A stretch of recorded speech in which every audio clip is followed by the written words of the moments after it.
एक समय की बात है। एक गांव में एक व्यापारी रहता था।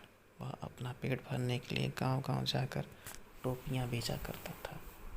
वह रोज सुबह एक बड़ी टोकरी में टोपियां लेकर निकलता था। उन्हें बेचकर वह शाम तक अपने घर वापस आ जाता था। एक सुबह वह अपनी टोकरी में रंग बिरंगी टोपियां लेकर निकला। एक गांव में टोपियां बेचने के बाद वह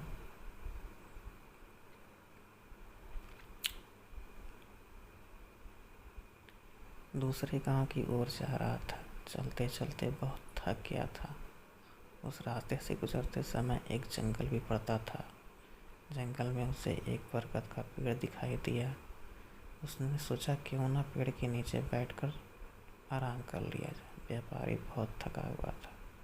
उसने टोपियों से भरी टोकरी नीचे रख दिया।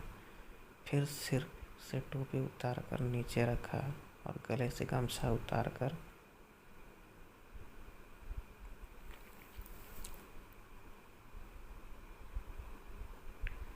जमीन पर बिछाकर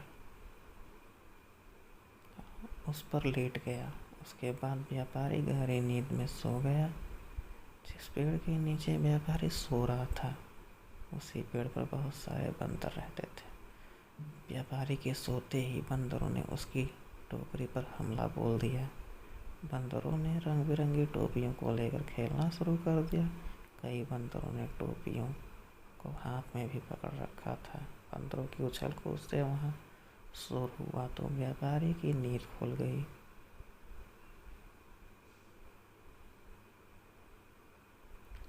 उसके बाद व्यापारी गहरी नींद में सो गया। जिस पेड़ के नीचे व्यापारी सो रहा था, उसी पेड़ पर बहुत सारे बंदर रहते थे। व्यापारी के सोते ही बंदरों ने उसकी टोकरी पर हमला बोल दिया। बंदरों ने रंग बिरंगी टोपियों को लेकर खेलना शुरू कर दिया। कई बंदरों ने टोपियों को हाथ में पकड़ रखा था।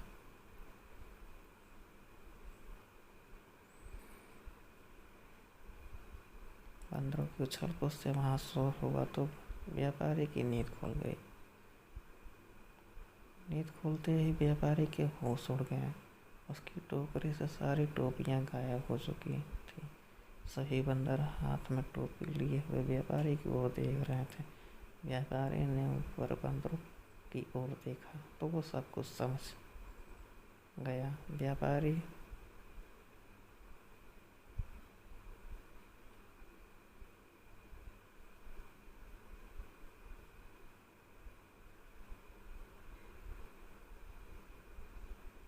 परेशान हो गया। वह सोच में पड़ गया कि अब टोपियां ना बेच पाने के कारण उसका कितना नुकसान हो जाएगा।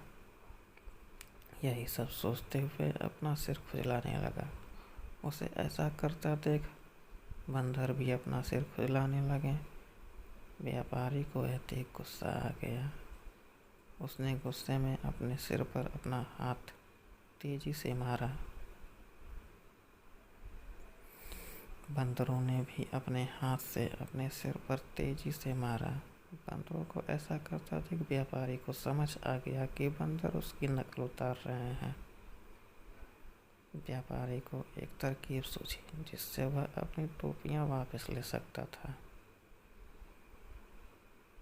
अब उसने जिस टोपी को सोते वक्त सिर से नीचे रखा था,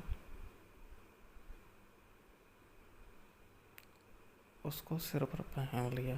बंदरों ने भी झट से हाथ में पकड़ी हुई टोपियां सिर पर पहन लीं। अब व्यापारी ने सिर पर पहनी टोपी को जमीन पे फेंक दिया। बंदरों ने भी व्यापारी की नकल उतारते हुए अपने सिर पर पहनी हुई टोपियां जमीन पर फेंक दी। व्यापारी की तरकीब काम कर गई।